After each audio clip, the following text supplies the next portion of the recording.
only the engine was on. You're the silliest, Billy.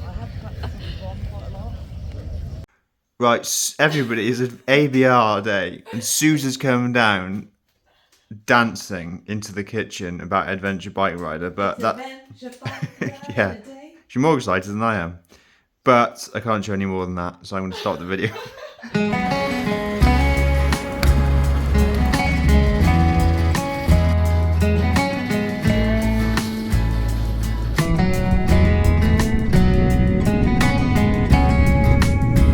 This is the ride into ABR. Yeah, it's really good here, isn't it? Look at this.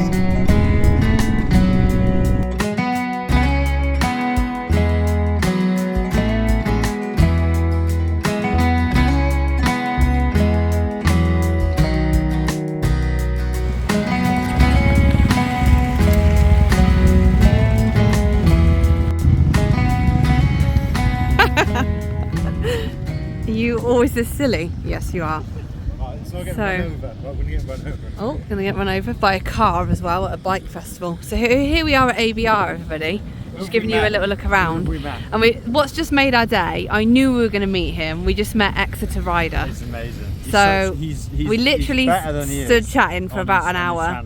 And Sean and him are going to go on a bike ride. Hold on, wait. Let me get this right. They're going to go on a demo ride buddy thing on a Royal Enfield in a minute, so we're very excited about that. You can't spoil it. You can't spoil no spoilers. We're not going to tell you what they're doing. If he's seen in my video, then that's total accidental thing. Yeah, I kept saying I wanted to film them both, but they weren't very up for that. But we did have a lovely chat, and we're having a lovely time here. You can see loads going on. Seats.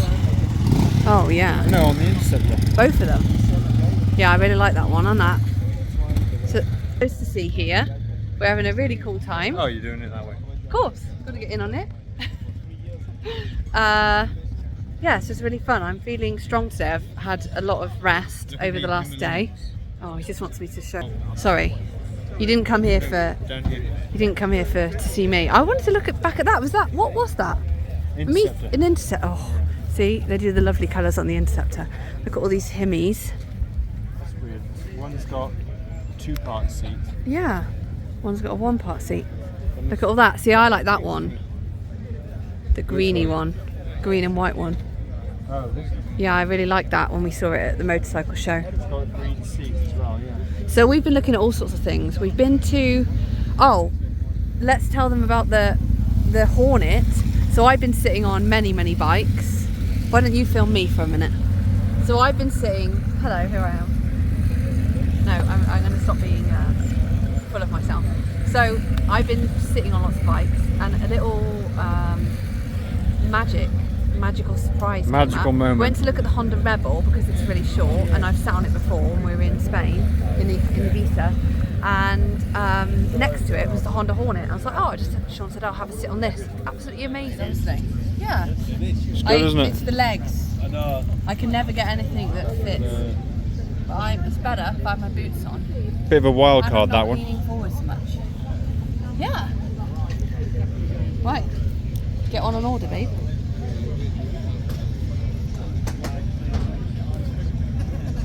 Could be a bike Much higher.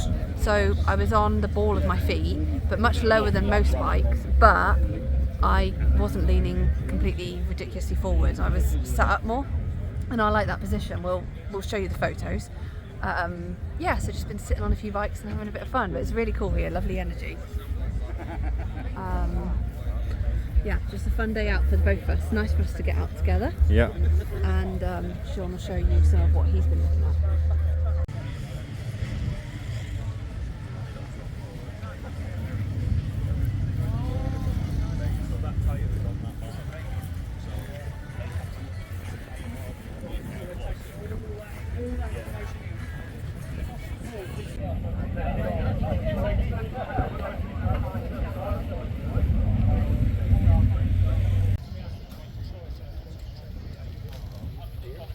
Like the colour, that's what I'm a big fan of. Right, so I'm going up to the Royal Enfield stand at 3 o'clock. I'm going to ride the Scram 411. Hang on a minute. minute. That's Roland. Oh, that's the off-road. I thought we'd missed it. That's the off-road group going out. They must be every half hour. Maybe. So I'm going to go up and ride the Scram 411. Yeah, it's not a new bike, but I haven't ridden it. And I just think it'll be interesting. If I was going to have a Himalayan, it'd be a Scram. Because I like the bit lower down. It's a bit too bumpy, you're going to have to stop, I think. No, sorry everybody. I'm not going to stop. Sorry about the bumpy video, everyone. If it's a bit uneven. If it's not zoomed in too much, you can stabilise it later. There you go. We've just seen Extra Rider. He's actually sat down in the background to this video. Well, both me and him are going out on a demo ride at 3 o'clock on the Royal Enfield stand. I'm not going to say what he's riding, that's for him to reveal on his channel. But I'm riding the Scram 411. Kind of a bike I'd never ridden. No dealers seem to have it on demo. So although it's the outgoing engine, they'll probably replace it with a 450. I do like the Scrambler, as you know from the previous video. BSA is now a World War II kind of bike with knobbly tyres, so I do like that kind of motorcycle. We saw a really nice Scrambler in Portugal, 411 Scram. Nice kit on it, all the extras. It was red, and so I've just got a bit of a soft spot for them. So I'm walking along here, feeling a bit starstruck, obviously. Because I'm with these two YouTube stars. And now buddies. Obviously I'm the bestie, right? Absolutely. Absolutely, yeah. Of course, of course. And you keep on getting all this free stuff. We'll follow Sue's round. And what do we get for free? We got one of these. Hey, I got, yeah, show you all my free stuff. Right, they're finding their bikes. Yeah. Oh, that looks fun. Look at the colours on that. I like that. Where's yours? That is one thing they do, isn't it? Where's Steve's? I don't know. Are you looking for the classic? Yeah. Is that it? The grey? Further down? The brown seat? No. Oh, maybe that's a need. Oh, yeah. Yeah, that's where it's gone wrong. Okay. That's not helpful, is it? Wrong reg. Lovely group ride, lovely briefing.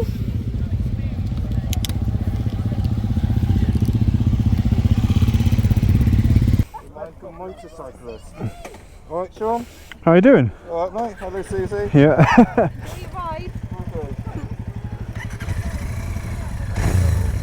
There's Exeter Rider going off with Sean as well. There's Sean on the Scram 411. That's not him revving.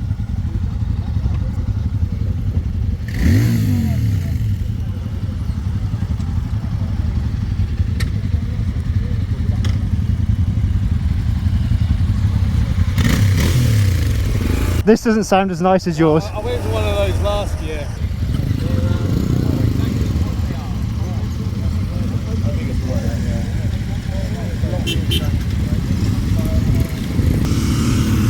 Right, off he goes. Politely letting someone out.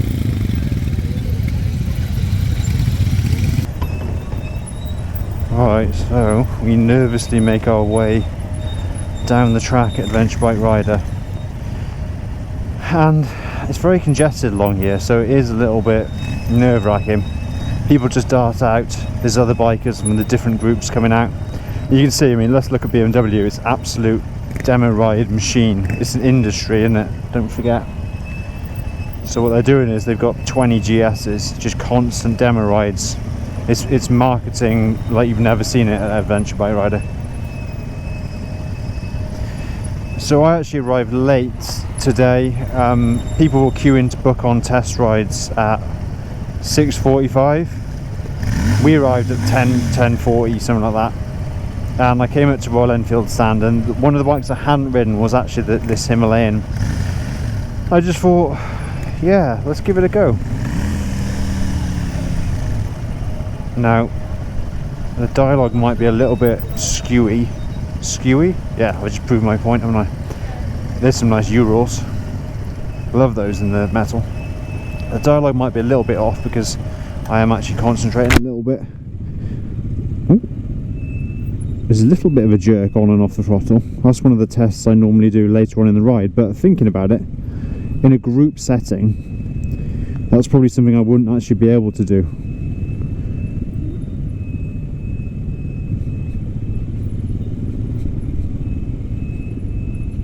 So it's actually quite good I've done it now. Extra Rider is up there on his classic 350. Yeah, classic 650 doesn't exist yet. And that guy there was the one I was talking to. He loves the sound of his Interceptor, and to be fair, it actually sounds really nice. Give him credit where credit's due. It looks really nice as well, that Interceptor, with the black and the white with the red line. That guy's saying doing a wheelie.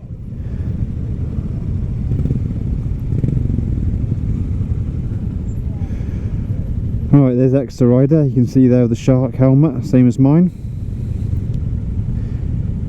Doing a little bit of a classic 350 review. He's loving his engine, that guy, isn't he? I don't know if you can hear it, he's flat out.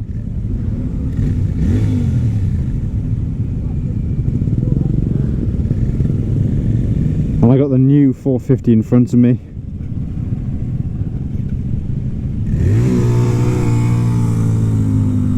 That's the problem when you ride bikes that you're not used to. You can stall quite easily. I don't think Extra Rider will be stalling. The man who's ridden many motorcycles. Whoa. So I should do something half sensible, shouldn't I?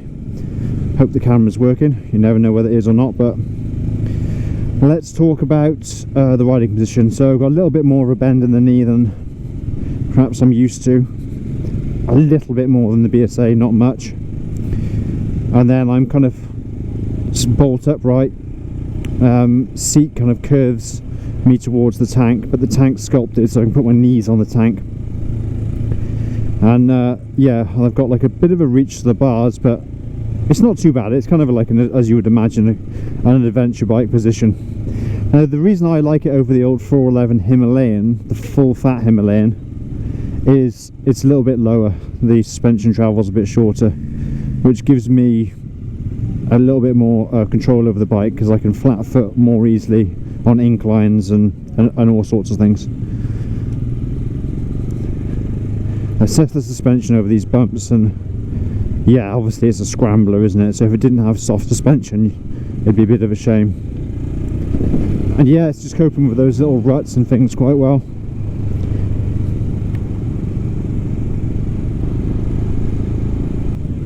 Oh, that's first. Don't know what I'm doing. Where are we going? We're going that way. Right, off we go. Rev the little 411, 24 horsepower.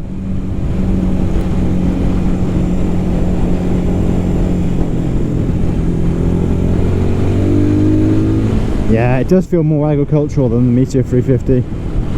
I mean, that makes total sense because this is the older engine design. Got people indicating, so we'll move over. Yeah, it's the older engine design, and it is outgoing. You've obviously got the 350 lump, which debuted in 2021 with a Meteor. I'm going to try and go. Oh, he waited. See that guy? That's a pain. Got two cars now in between the group. Yeah, the Meteor 350 engine debuted in 2021, and then you've got very recently, last year, the new Sherpa engine, water-cooled 450, and even I think this one even predates the 650 twin. Certainly an old engine design, and it does show when you ride it. But it is a long stroke. I mean, that's good, because you've got something that gives you that authentic feeling, and it's got that like chug ability. I mean, listen, got vibrations, I've got all sorts. I've got all sorts of old school vibes and rattles and noises. Oh, he's going for it.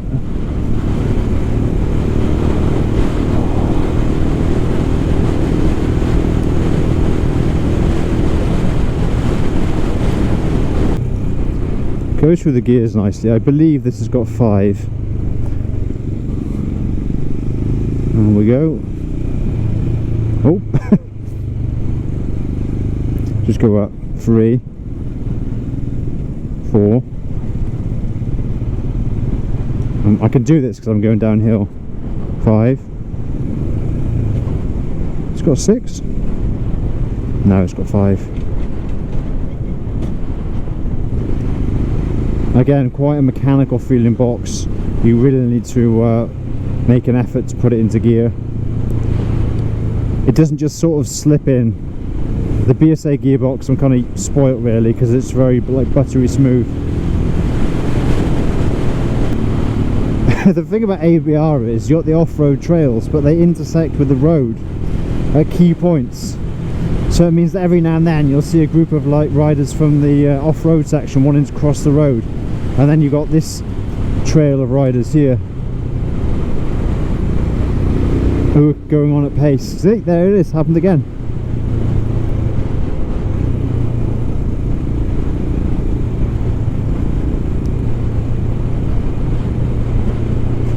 I mean, the rider's view is not, it's been updated. Obviously we got that Meteor style instrument cluster, got the tripper now fitted as standard, so quite a few of the Royal Enfield bikes.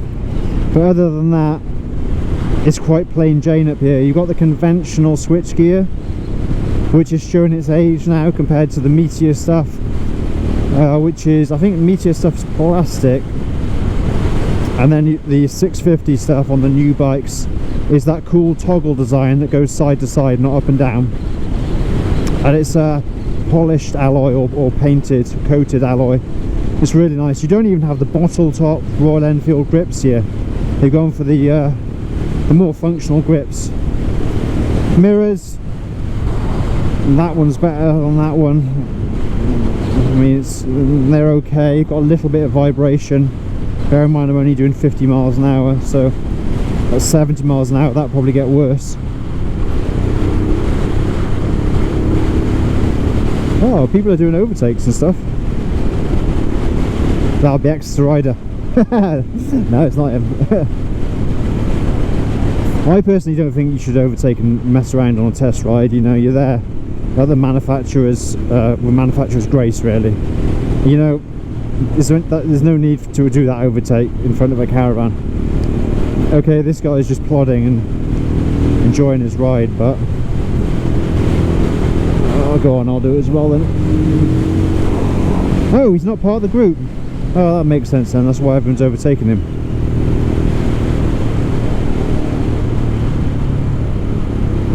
Around we go. Rear brake, pretty good. I heard recently that in India they always use the rear brake, and I was speculating as to why that is. Is it the road surface? That really, if you grab a handful of front brake, it's going to end in tears. I mean, maybe it is, and for that reason Royal Enfield bikes always seem to come with a pretty strong rear brake. These brakes are Bybri, I think, which is, in my experience now, riding bikes with Bybri and Brembo, the sub-brand and the main full-fat brand, it doesn't determine whether a bike is a better braking bike or worse braking bike. What are they doing, those riders there? I think he misinterpreted the introduction, because the guy in the intro, when he was giving us the brief, he said bunch up at junction so you can all come out together. I don't think he said bunch up and ride like 3 abreast on a single carriageway. He didn't, but anyway, that's not part of the review. I'm getting a noise from the exhaust, which is fine. It's like a little. There you go. Give it a little bit more of roar. Front brake's all right as well. Probably a single disc up front. Nice thatched house there. It's quite funny actually, because the Royal Enfield group ride is on a totally different stretch of road to the Kawasaki group ride. And you can kind of tell why. We're on like a winding back road that doesn't exploit power in a motorcycle. It doesn't reward power, I should say. On the Kawasaki thing, I was on a ZX-10, which is literally the polar opposite this bike. And I was on a ZX-10, not really through choice. I didn't even record it. It's because they had nothing else to ride, and I was here on my own. Susie wasn't here yesterday. And I just thought, yeah, why not? Let's just have a go on a super bike, essentially. And so, yeah, I took it out, but they take you out on dual carriageways, fast A roads. And this is very different to that. But there you go, it suits Royal Enfield, doesn't it?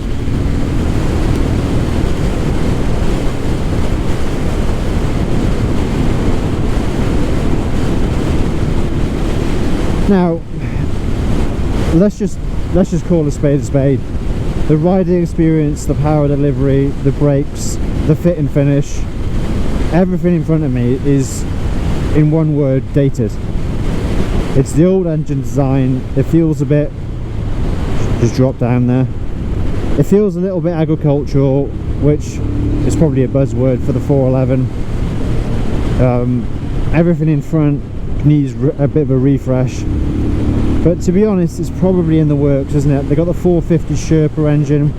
You'll probably see a Scram 450 with the TFT display and all that gubbins coming to a Royal Enfield dealer near you. The question then becomes of why would you buy the 411? And it'll be on price. So some of the it's amazing how good value they are. Some of the 411 full fat Himalayans, they're like stupid cheap. At one stage you could buy them for £4 new. That's probably still the case when dealers were offloading old stock. I imagine second hand you're looking at low threes, perhaps going even into the sub £3,000 mark for let's just pop round here, sub £3,000 mark for a Himalayan. And I think the same is applied for the Scram. People who are buying Royal Enfield aren't buying the 411 platform anymore, and so the Scram, it probably appeals even to a less number of people than the Himalayan. So obviously market dynamics, supply and demand, this bike's going to be less buyers in the marketplace, so the price is going to be depressed. I'll let he's bunching us all up. Oh, let's go behind next to the rider here.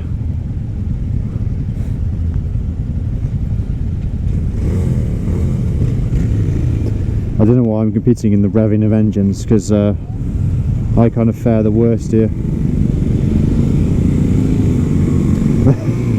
Here we go. And now I'm behind the it's a bit weird that, isn't it?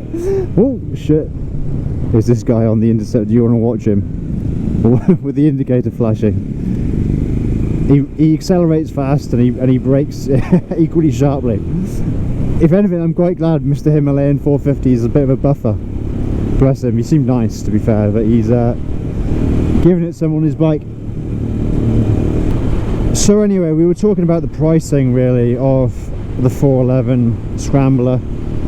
It's if you can get one for £2,000, then it's a bloody lovely bike, and depending on what you want it for, it's lighter and easier to get off the side stand than the other Himalayans. Certainly the 450, that's famous for being difficult to get off the side stand. I mean, I do know this road, so I'm probably at an advantage compared to the other people in tipping into bends and stuff.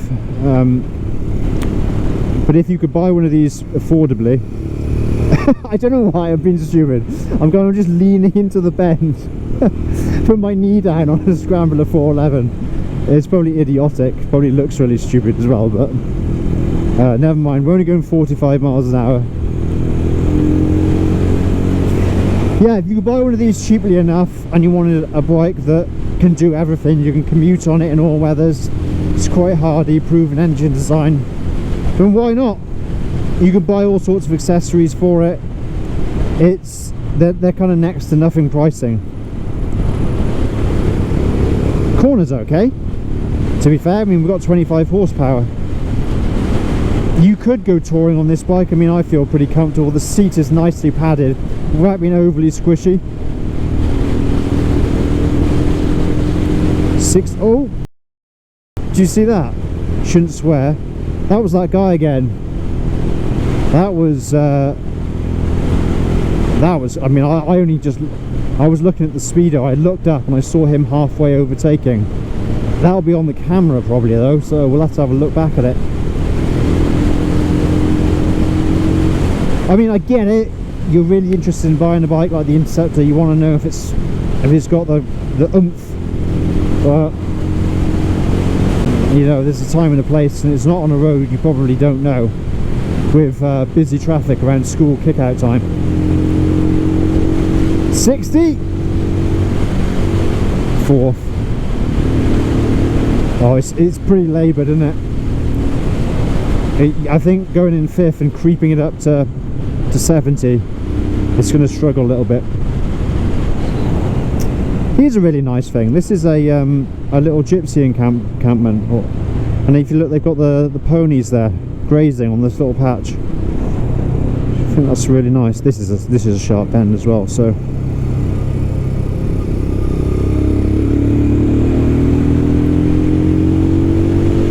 People are doing the overtakes flat out. I can't do it. Extra rider getting overtaken by all these crazy kids. Whoa, where are we going, everybody? Are they just braking for the 30? This is this is Ink Barrow.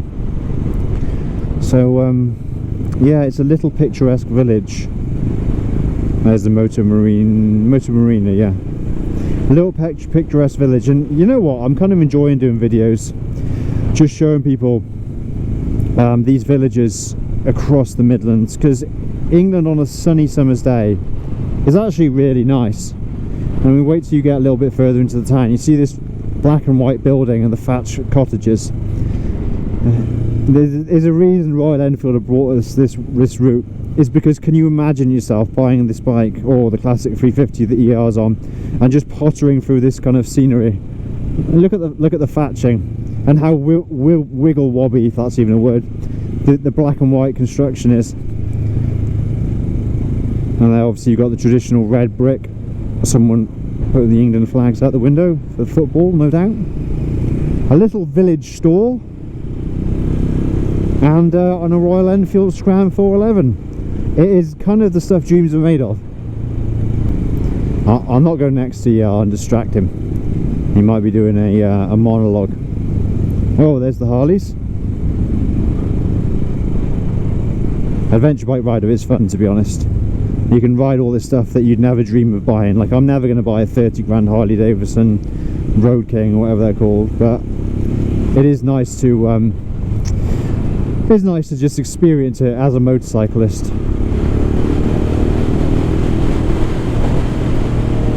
This Scram though is kind of, I could have one, but it's no upgrade over the BSA. Like, it's not really doing anything for me that the BSA doesn't do. BSA is comfortable, this is comfortable. Obviously this has got a little bit more off-road capability.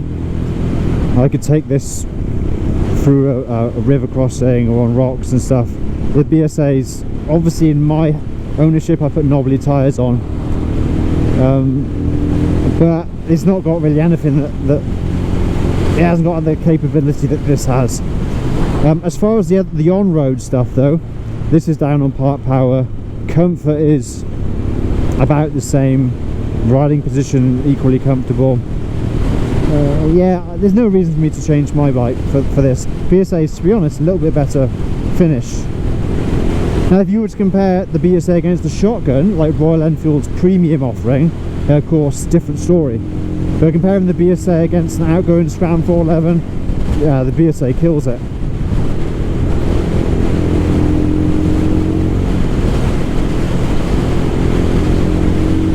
Fourth gear is your friend in the 411. Put the brakes on. Ooh, front brake isn't as sharp as I'd like. I was kind of hoping it would bite a little bit more. If you have got one of these bikes, then let me know how you're getting on with it in the comments. And is it a keeper, or would you I say upgrade. There's no real such thing as a bike upgrade, because bikes are changing and they're getting faster and more powerful, the more electronics. But does that mean an upgrade? Probably not. But would you trade, if you have got one of these, would you trade it for a 450 version, which no doubt will have ride-by-wire, it'll have a fancy screen, it'll have liquid cooling? Now that might not be an upgrade in your book, so yeah, please do let me know what you think, whether that'd be worth doing or not. I guess one of the big plus points on these, oh there you go, is that catches everybody out. That little chicane there, I even caught me out, and I came this way this morning. One of the plus points on buying these is there's so much aftermarket support for it. A lot of the stuff that fits the Himalayan 411 is also fitment on this bike as well, and you can accessorize it from Royal Enfield with little trick bits and bobs.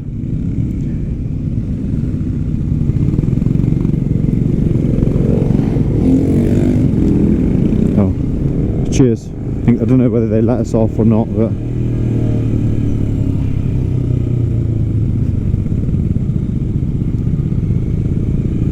here we go, another black and white there. Now this road is the A4226, I believe, and it comes down towards Ulster, and you'll get a really nice vista as you come down this incline. And if you look over to the right, well, it'll be the right on your screen, but my right, this side, you'll see the encampment of ABR and actually how big it is. All these people over there in tent, like a field of tents. I like the Glastonbury of motorcycle riding, certainly adventure biking. Alright guys, well I'll probably end the video mainly there, because just a bit of fun, 411 video. Let's summarise, just to help anyone who genuinely wanted to know something about the bike rather than just hear me waffle on. That's it. Is it a good handling bike? No, it's down on power, brakes quite poorly, very dated looking. It's got a lot of charm, it's got the Royal Enfield DNA, very customizable, and it's so cheap and you can do anything with it. It could be a reliable workhorse and friend. That's what I would summarise it as. It does feel old, it feels dated, and for my money I'd rather spend it on the 350 of range rather than the 411. I'd probably go for something like ER's on, a classic or a Meteor. Alright guys, well I'm gonna end the video there and I'll catch you in the next one.